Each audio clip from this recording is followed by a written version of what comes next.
கோவையில் 6 மணி நேரத்தில் 195 நாடுகளின் தேசிய கொடிகளை முட்டைகளில் வரைந்து பள்ளி மாணவ மாணவிகள் உலக சாதனை படைத்தனர். கோவை சின்ன வேடம்பட்டி பகுதியைச் சேர்ந்த தனியார் பள்ளி மாணவ மாணவிகள் 10 பேர் இணைந்து உலக நாடுகளின் தேசிய கொடிகள் குறித்து அனைவரும் தெரிந்து கொள்ளும் விதமாக புதிய உலக சாதனை முயற்சியில் ஈடுபட்டனர்.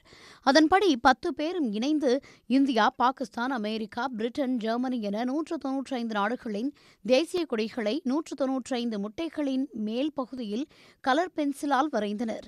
இந்த முயற்சி வெற்றியடைந்ததை அடுத்து உலக சாதனை புத்தகத்தில் இடம் பிடித்தது.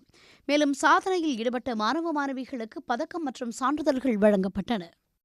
இந்தியா புக் ஆஃப் வேர்ல்டு ரெக்கார்ட்ஸில் 195 முட்டைகளை வச்சு 195 நாட்டோட ஃப்ளாக் ட்ரா பண்ணியிருக்காங்க. இது 6 மணி நேரத்தில் பண்ணியிருக்காங்க. இந்த உலக சாதனையானது இந்தியா புக் ஆஃப் வேர்ல்டு ரெக்கார்டில் இடம் பிடிச்சிருக்காங்க. இதை நடுவர்களாகிய நாங்கள் பார்த்து அங்கீகரிச்சிருக்கோம். உடனுக்குடன் செய்திகளை தெரிந்து கொள்ள சன் நியூஸ் பெல் ஐகானை கிளிக் பண்ணுங்க.